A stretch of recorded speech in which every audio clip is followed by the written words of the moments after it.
Hey guys, welcome back to Matthews Ballistics. Today we're going out to test some more 6.5 Creedmoor with the 140 grain ELD match using the Alliant Power Pro 4000 MR powder and standard Federal 210 large rifle primers.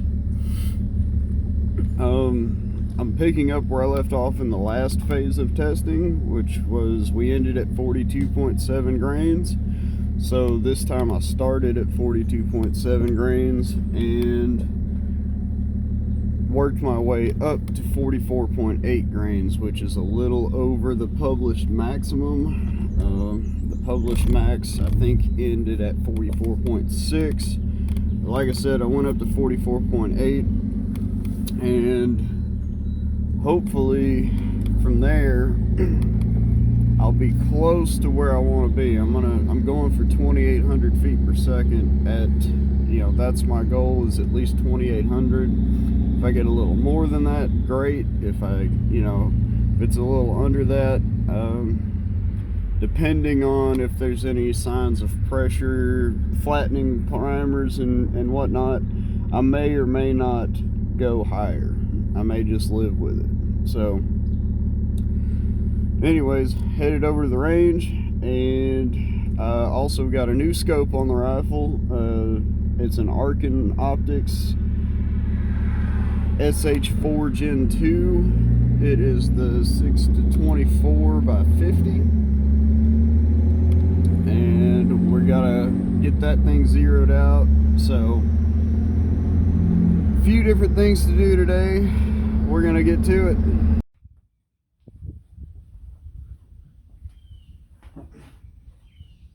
Alright, so we're at the range, and I'm going to get this new scope zeroed before I test any of the other rounds.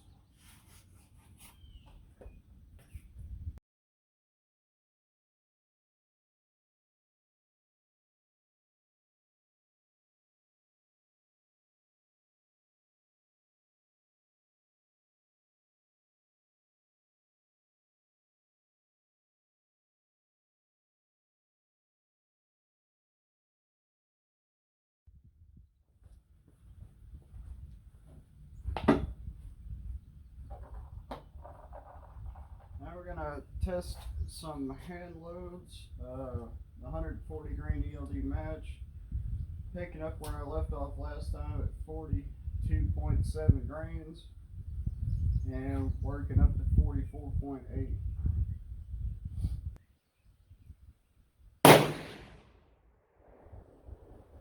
2658.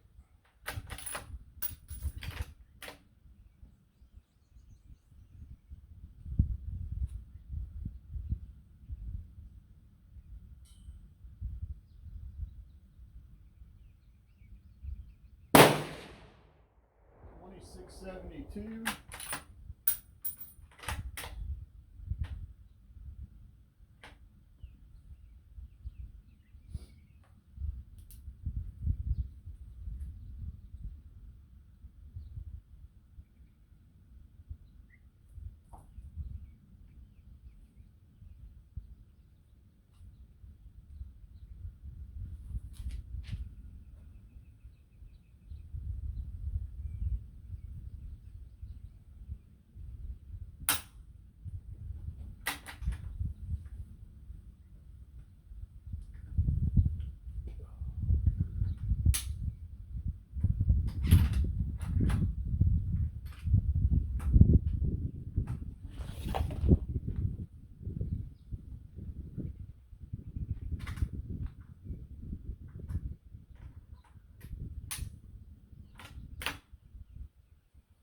'Magazine issue.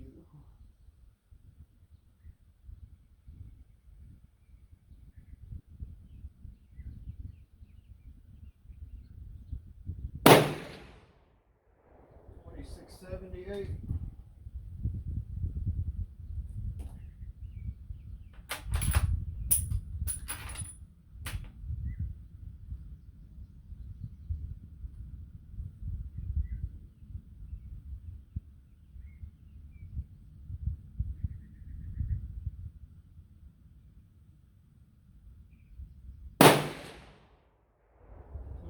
656.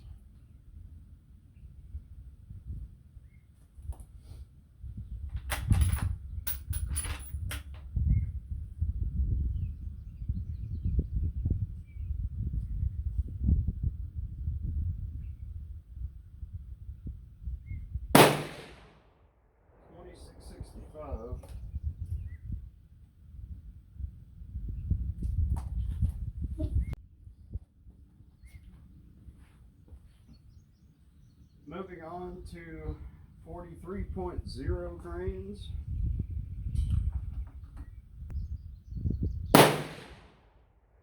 2700.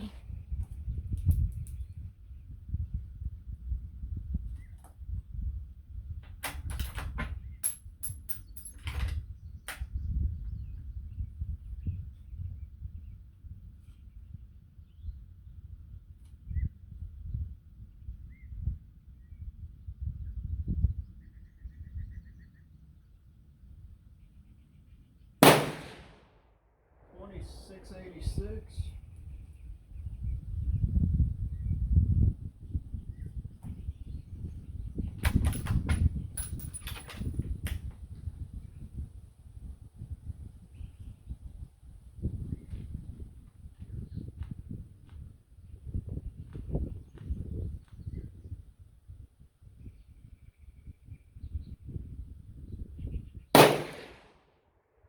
681.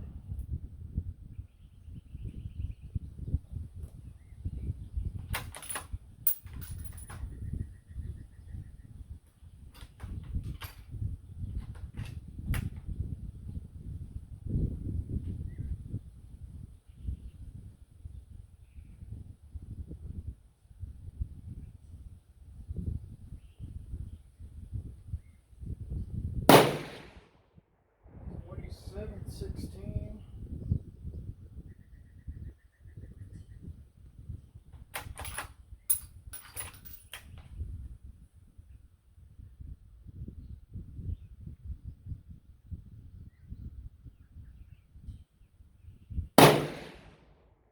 2705. Well, they're not. All right, moving up to 43.3 grains.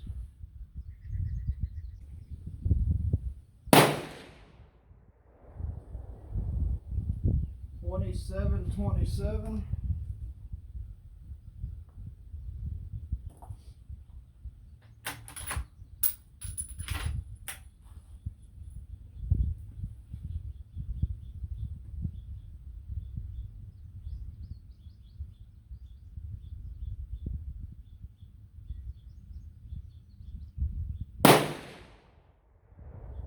2689.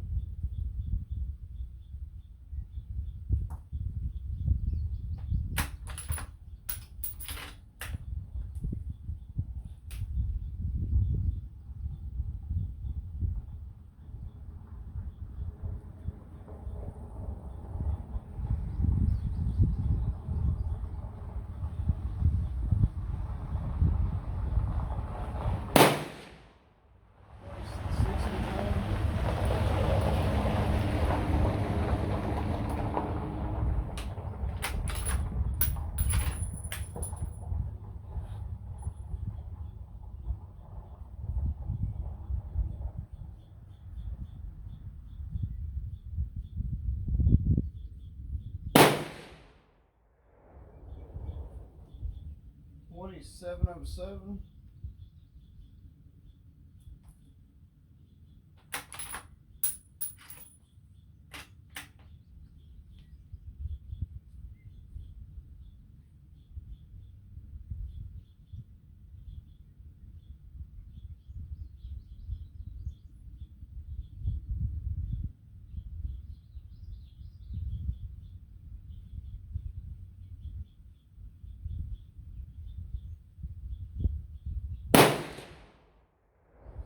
2710.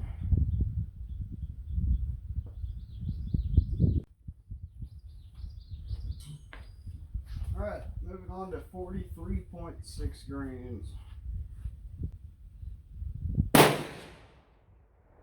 27 2691.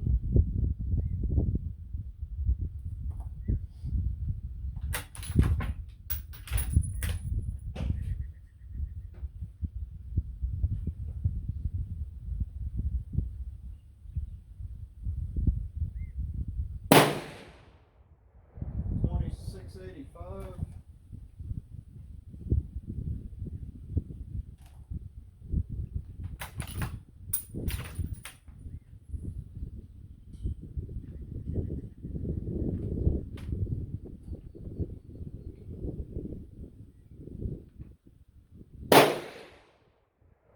$27.18.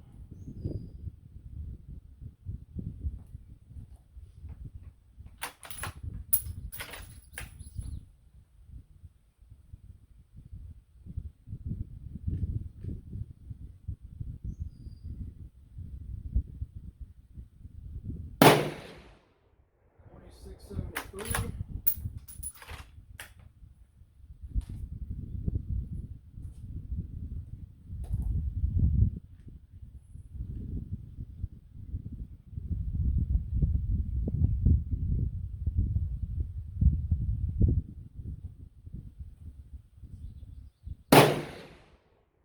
$27.05.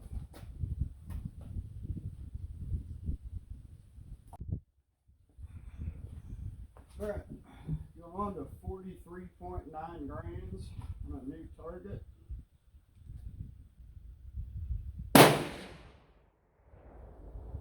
$2,700.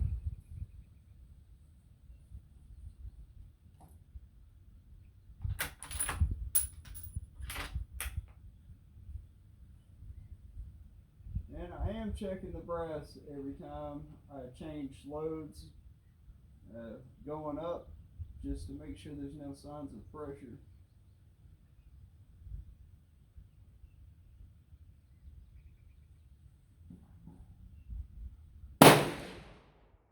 $27.29.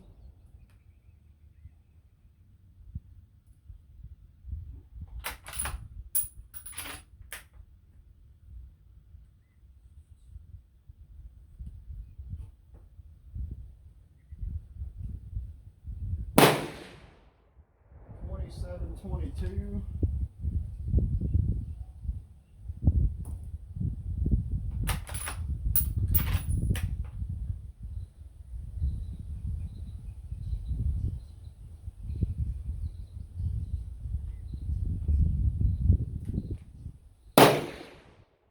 $27.45.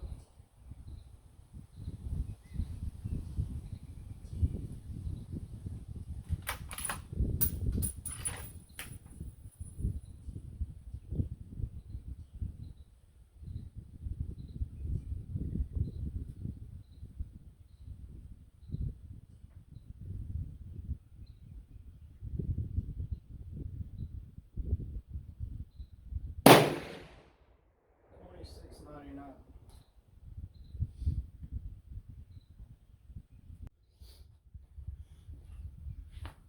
All right, moving up to 44.2 grains.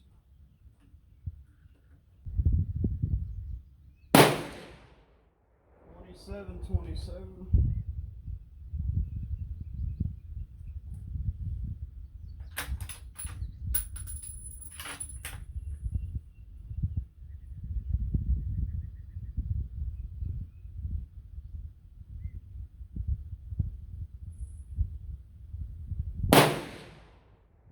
$27.29.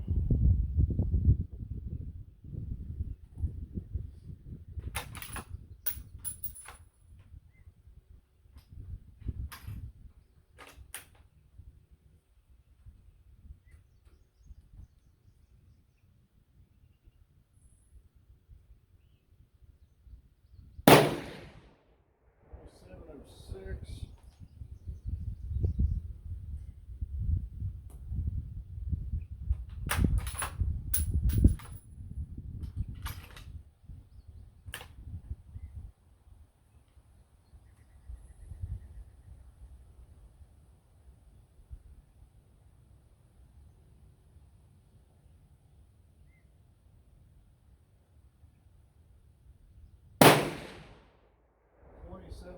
57.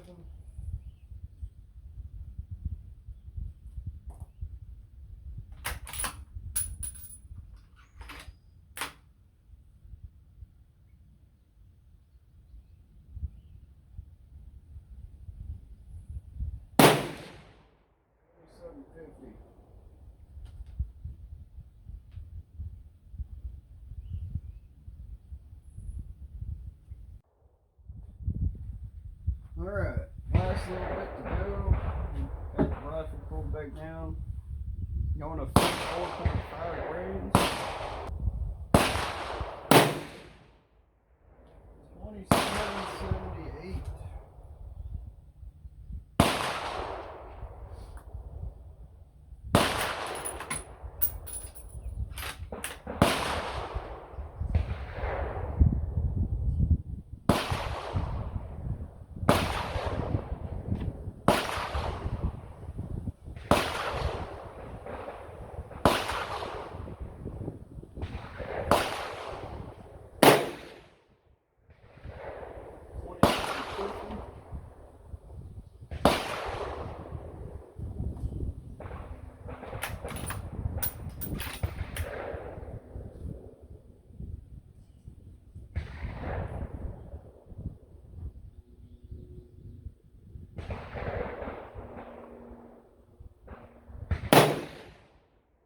$27.38.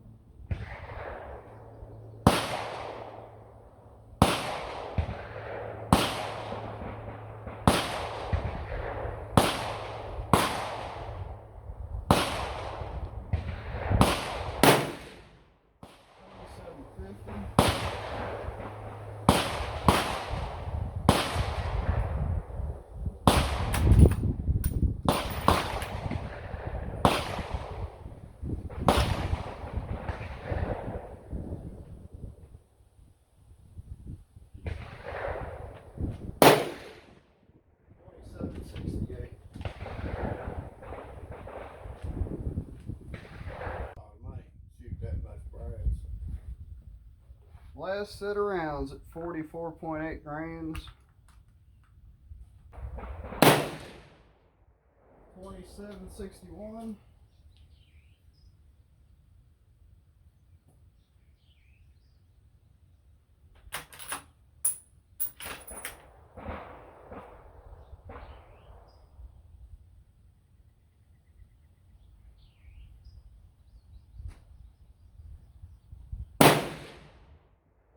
$7.53.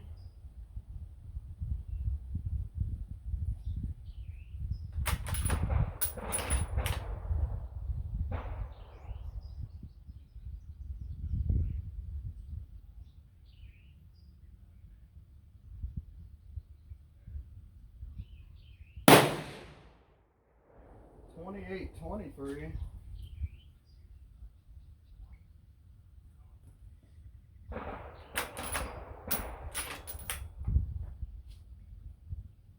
Seemed a little bit high there.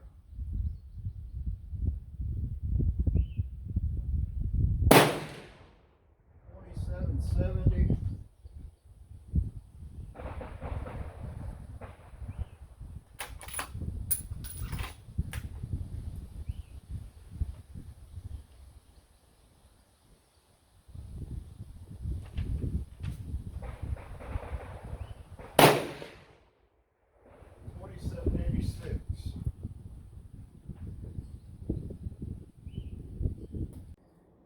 Alright guys, we're back at the house and I've got some data to go over with.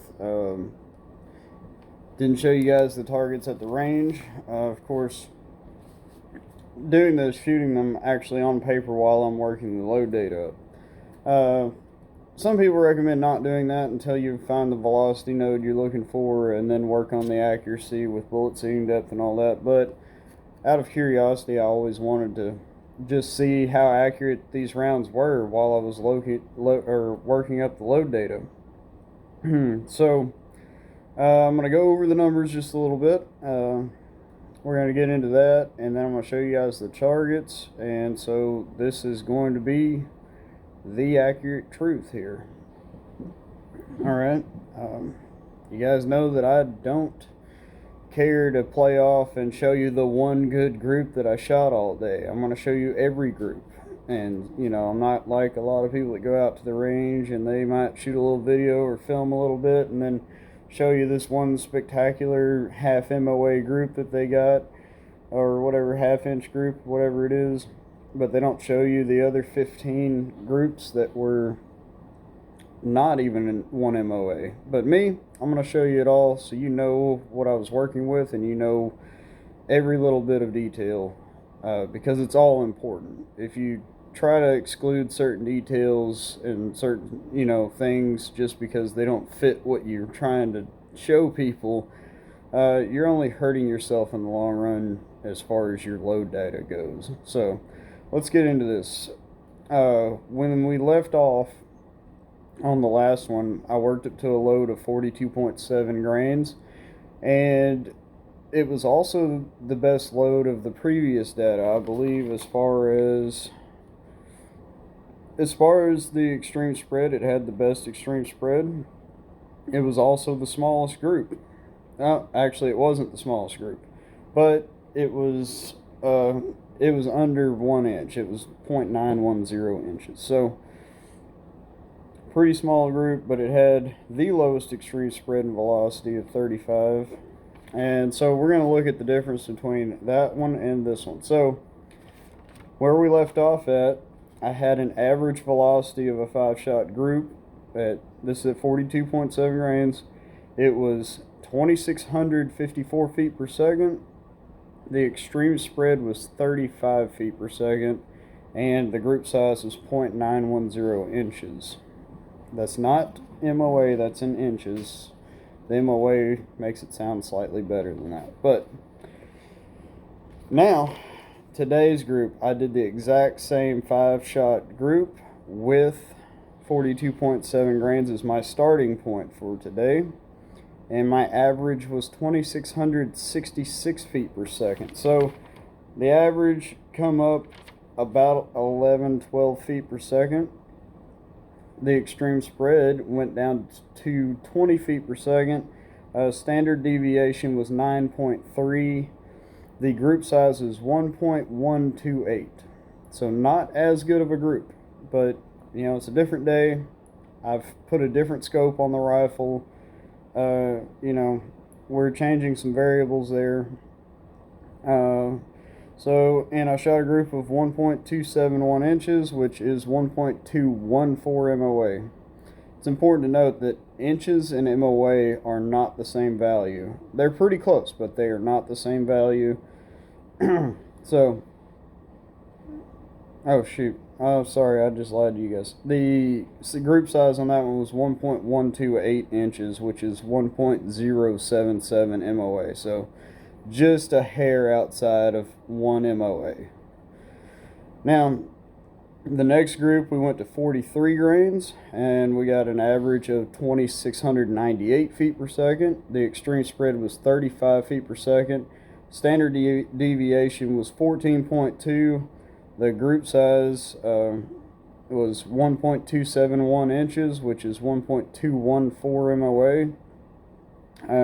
And how I'm measuring this is in the group, I'm measuring the where it measures the 2 bullet holes there are the farthest apart. I'm measuring the center of each one of those.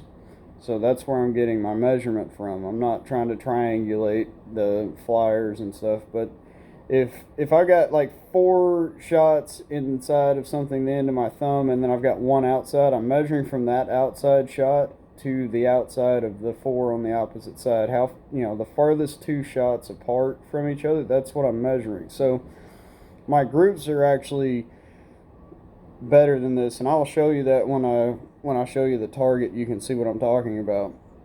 All right, moving on to the next 5-shot group, we went to 43.3 grains. We got an average of 2,700 feet per second even. The extreme spread was 58 feet per second. The standard deviation was 22.1. The group size is 1.472 inches, which comes out to 1.406 MOA. Alright, and at 43.6 grains, we got an average velocity of 2694, extreme spread of 45, standard deviation 17.5, group size was 1.158 inches, which is 1.106 MOA. Moving up to 43.9, we got an average of 2,720 feet per second. The extreme spread was 46 feet per second. The standard deviation was 19.7. Group size is 1.122 inches, or 1.072 MOA. At 44.2 grains, we got our average come up to 2,734 feet per second. The extreme spread was 51. The standard deviation is 20.3, and the group size is 1.251 inches, which is 1.195 MOA, roughly. Of course, I'm rounding all of these up or down, rounding the numbers off, obviously. Now, at 44.5 grains, we're getting into compressed load data here. These loads are actually running compressed. The next two groups are. And we got an average velocity of 2,757 feet per second. The extreme spread was 40 feet per second. The standard deviation was 16. And the group size was 0.934 inches. This is our first group under an inch today, which come out to 0.892 MOA. And then we got something cool that happened with the last group. At 44.8 grains, it's our highest charge group of the day. Not the best extreme spread. We come out to an average of 2,779 feet per second. The extreme spread was 70 feet per second. The standard deviation was 27.7. This is not the greatest load of the day, and it's not the greatest load I've had. Actually, by the extreme spread and standard deviation, on paper, this would not be an ideal load for me. I would not choose to use that. I would either go down in charge or continue going up in charge and see where we're going to get. And based on the pressure signs of the brass, I'm going to probably continue going up in powder charge just a little bit, because I really do want to break that 2,800 foot per second average velocity, and we're almost there. We're 21 feet per second away from it, so I really don't think that'll be an issue. Go up another 0.3 of a grain and call it good. Alright, so now check this out. The group size was 0.669 inches. That's from the two shots that were the farthest apart, and which is a 0.639 MOA.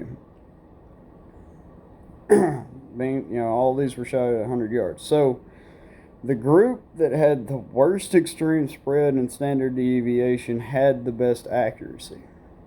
This is, your most super tight extreme spread and standard deviation velocity is not always going to be the most accurate.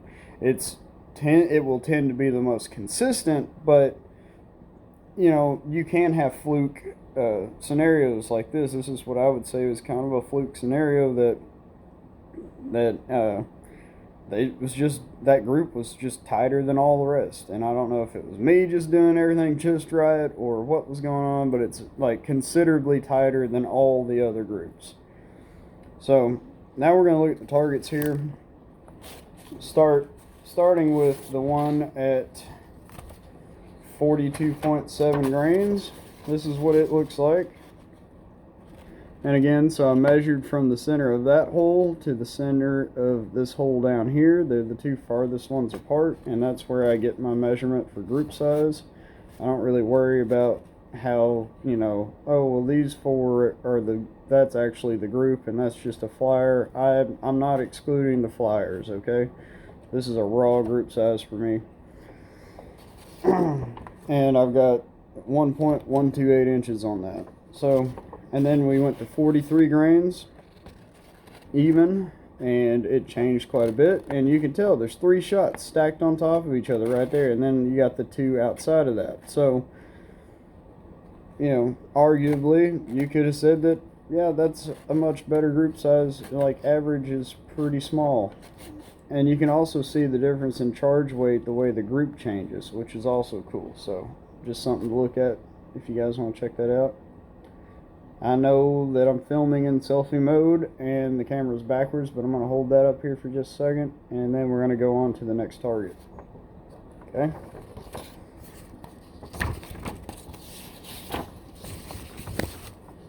Alright, 43.3 grains.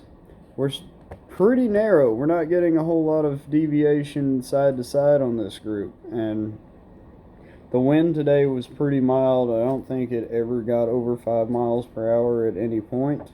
So at shooting 100 yards, that shouldn't have very much effect on it at all. But our up and down changed quite a bit. It was pretty big there.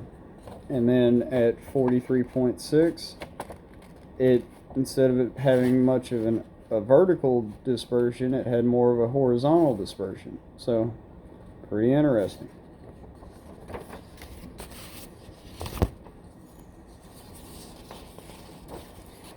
Now this is where things get real interesting to me. I've not touched the scope at all, by the way. I'm just shooting these, leaving the scope settings exactly as they are, as I usually do. So this is at 43.9 grains. It's not a bad looking group. It could be better, but it's just a hair over 1 MOA. And then when we jump to 44.2 grains, you see the location of the group, how it shifted up like almost an inch. You know, if you were to take, say, the center of the group and shifted it up, it about an inch to maybe even close to 1.5 inches higher, going up 0.3 grains. And at that point, I have not touched the scope in any way. Once I got my 0, or what was fairly close to 0, using some box ammo, that's where I left it the rest of the day when I was testing this ammunition. So, pretty significant change in point of impact there. Just wanted to show you guys that. Let y'all take a look at that for a second. The group size didn't change really. But when we got compressed, and we got our loads compressed now, this is the 2 groups, is 44.5 and 44.8 grains. And 44.8 grains with this powder, by the way, the Power Pro MR 4000, or 4000 MR, the maximum published data out there for this is 44.6 grains. So 44.8 is above the max published load data. Just putting that out there for you guys. I want you guys to stay safe. If you know what you're doing and you're an experienced reloader and you're pushing, you know, you're wanting to run this same test and use this same powder and the same bullet combination that I'm in no way telling you to do this. This is just what I've done. This is not an instruction. I'm not telling you to load this hot, okay? This is just what I'm doing because I've got a velocity goal I'm going for. Now, I know that it's still below pressure. I'm not seeing any signs of pressure in the firearm at all, or in the casings anyways, in the primers and everything. They look perfectly fine. The primers at 44.8 grains look exactly the same as the primers at 40 grains. There's absolutely no change in looking at them. They don't look flat at all. I'm not seeing anything weird happening to the cases, but again, this is above maximum book data. Please don't do this unless you know exactly what you're doing, have a lot of experience doing it. Okay, now let's get into this. 44.5 grains. The group is getting tighter. It's still high, but it's getting tighter. And it stayed high for that one. And I like this group. It's pretty consistent. Everything's pretty evenly spread apart. None of them, I don't have 2 or 3 like really touching and making one whole. It's a pretty good group. Pretty acceptable. Maybe not for precision shooting, but Then we go to 44.8 grains. This is above the maximum data. And look at that. That's 3 rounds in a bug hole and then 2 below it. Like I said, I measured from the top center of that hole to the center of this top hole and to the center of this bottom hole, and it's 0.669 inches, which is 0.639 MOA. That is a nice group. And so I'm kind of curious. I still want to break that 2,800 feet per second. So I am going to do a little bit more velocity testing. And then I'm going to, and since this is such a tight group, I don't think I'm going to actually do any testing with changing the seating depth. I'm just going to go right into using this, leave it the way it is, bullet seating depth, everything. And then I'll start messing with the barrel harmonic tuner and see if we can get all of these shots in one of these holes. But anyways, I just wanted to share this with you guys, that sometimes, a lot of times your maximum loads with the highest pressures and highest velocities are not going to be the most accurate. But sometimes, every once in a while, you get a powder and a bullet combination where they perform at the max or even above max better than they do anywhere else. And that, I believe, is what we're seeing here with this. Even though this is the worst extreme spread group of the day, it had the best group of the day. So it's just a lot to think about. And I love doing these tests. It's the part of reloading that I love the most, is getting out there, recording all this data, doing the tests, shooting the groups. I could do this kind of stuff all day long and I would not get tired of it. I don't think it's just fun to me. I love the science, and I love seeing how good I can make something, or how fast I can make something shoot. One of the interesting things too I wanted to note, and I know this is getting a little bit long-winded, but it's important, and I think you guys need to know about it, is using this powder.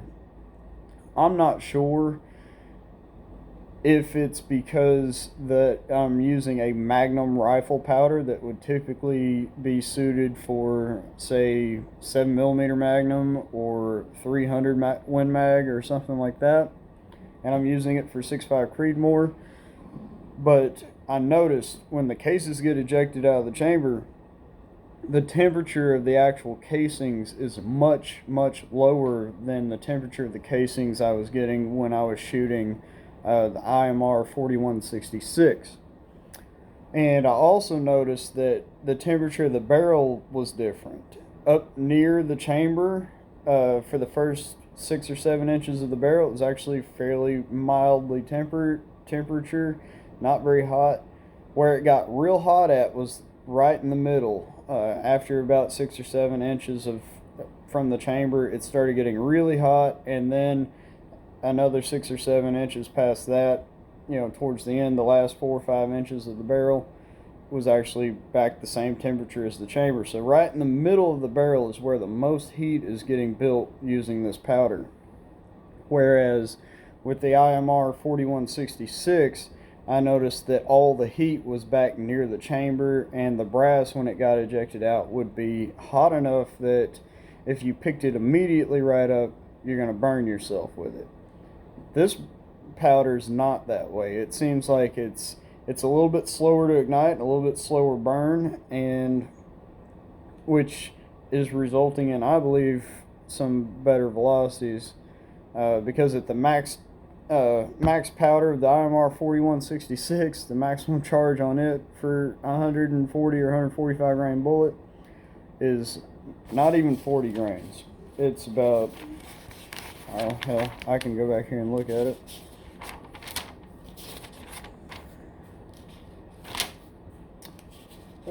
Maximum charge 35.3 grains, and we were actually at that point starting to see occasionally a sign of pressure at the primer, and it was producing a lot of heat in the chamber and a lot of heat in the casing. So I think potentially a bonus of using this Alliant Power Pro 4000 MR is that it's not over tempering and overheating the casings, and potentially, it's just a theory, but potentially the casings will last longer. I'll get a longer life out of them. I'll be able to reload them more before they crack and split. So I'm just saying, there's not very much published load data for this powder in 6.5 Creedmoor. I believe Spear is the only manual out there that has published any data for it. And I think that they are onto something, and a lot of people don't want to use it. A lot of people are like, oh, H4350 is the only way to go. It's the holy grail powder for 6.5 Creedmoor. And you can't get a better powder for it, blah, blah, blah. Well, you can't buy that powder right now. The last time I saw a jug of that stuff was over 2 years ago. Whereas, once or twice a month or once every couple months, I can easily find a pound of Power Pro 4000, usually locally. I usually wouldn't even have to order it, but that's just why I'm using it. And I'm probably, maybe a bunch of people are going to jump in there, and then I'm not going to be able to find my favorite powder anymore. But I believe all information should be free, and I believe we should help each other out. And I just want to share my loading experiences with you guys. And so there you go. That's the accurate truth right there. That's what it is. I want to thank you guys for watching. If you're still with me here, I want to say that I appreciate that. I know I've been away for a little while, and I haven't really been posting much or filming much as it is. Had a lot going on. So, anyways, I'm hoping that I can continue doing what I'm doing and having a good time and sharing the information that I've got with you guys. And I just love doing that, and I love y'all's conversations that y'all have been sparking up on the YouTube channel. I love, hearing what you have to say. So please like, share, subscribe, drop a comment below. Tell me what you want to see. Tell me, if you've got any questions, just go ahead and drop them below, and I'll be glad to answer those. All right. It's been Matthew's Ballistics, and we'll see you next time.